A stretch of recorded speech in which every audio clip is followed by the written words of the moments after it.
मंत्री जी का ध्यान आकर्षित करते हुए कुछ आंकड़े आपके सामने पेश करना चाहूंगा। सभापति महोदय, पिछले कुछ वर्षों में भारत में विमानन क्षेत्र में आश्चर्यजनक उछाल देखा गया।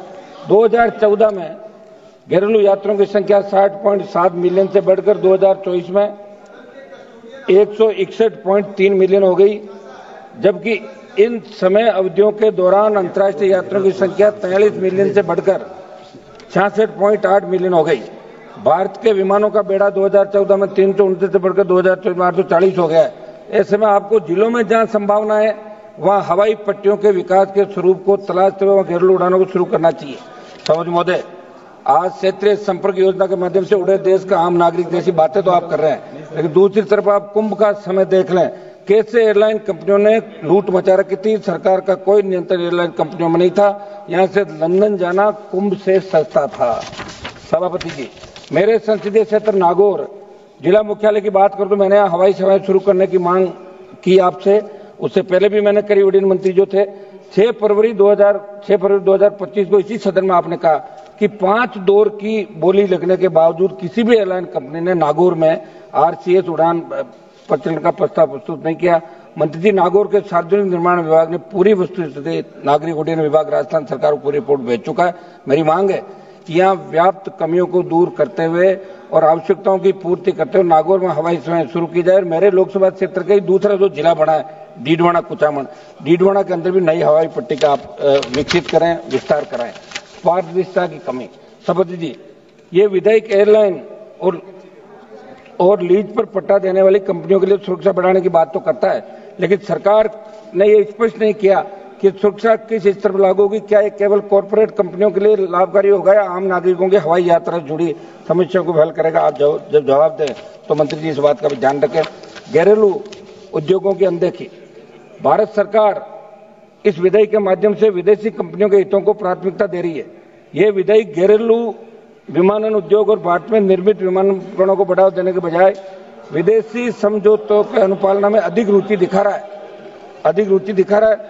जबकि एयर इंडिया की स्थिति देखो, आपने एयर इंडिया को बेच दिया, फिर भी हालत नहीं सुधरे। हमारे कृषि मंत्री जी, जब तक ये विधेयक पारित ना हो जाए, हमारे कृषि मंत्री जी सुना, हमारे देश के कृषि मंत्री जी शिवराज सिंह जी को टूटी शीट मिली। एक मिनट, कृषि मंत्री जी को जब टूटी शीट मिली, टूटी शीट प्लेन के अंदर दी, उनका ट्वीट भी किया, उसमें कार्रवाई आप निश्चित रूप से करी होगी और कड़ी कार्रवाई करें। हम तो चाहते हैं कि आप सांसदों का भी पूरा ध्यान रखें, प्रोटोकॉल का। हर जगह जैसे कई विमान कंपनियां जिस तरह का बिहेवियर करती है वहां पे। हनुमान बेनीवाल जी, अपने क्षेत्र की बात राजस्थान वही कर रहा हूं सर, प्लीज है ना। अब तो आप आगे 1-1.5 मिनट एक्स्ट्रा दे देना साहब, ये तो हम ही पूरा करके बैठे, देख लिया आप। क्या आत्मनिर्भर भारत अभियान के खिलाफ है ये बिल? मैं मंत्री जी जानना चाहता हूं कि सरकार मेक इन इंडिया की बात तो करती है, लेकिन विधेयक भारतीय कंपनियों को विदेशी लीजिंग कंपनियों पर अधिक निर्भर बना देगा। क्या सरकार ने भारतीय विमान निर्माण उद्योग को मजबूत करने के लिए कोई योजना बनाई है? आज आप अंतर्राष्ट्रीय संधियों को लागू करने के लिए बिल को ला रहे हैं, लेकिन मैं पूछना चाहता हूं क्या ऐसे विधेयक के आने के बाद भारतीय कानून और न्यायपालिका का महत्व कम होगा या नहीं? आप मंत्री जवाब के अंदर जरूर बताएं। मंत्री जी, यदि एयरलाइन पर वित्तीय दबाव बढ़ेगा तो वे टिकट की कीमतें बढ़ा सकती है, और सरकार ने इस संभावित प्रभाव का कोई अध्ययन किए बिना ये बिल सरकार लेके आई।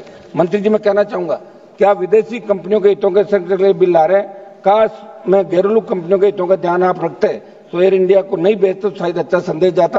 मैं कुछ सुझाव आधे मिनट के अंदर सुझाव देता हूं मेरे इलाके के। सर, मैं चाह रहा था आधा मिनट, ये गंभीर विषय सर। एयरपोर्ट पर जो वस्तुएं उपलब्ध होती है, आप देखिए उनके आम आदमी से किस तरह पैसा वसूला जाता है। मैं मांग करूंगा कि विद्यार्थी, कर्मचारी, मजदूर भी उड़ानों के माध्यम से एक स्थान दूसरी तरफ जाना चाहते हैं।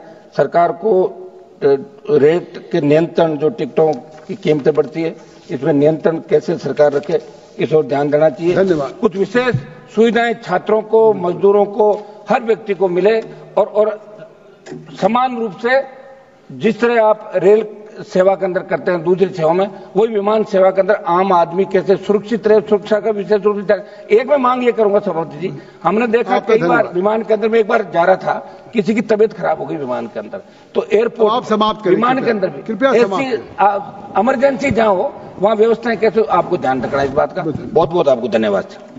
श्री रवि किशन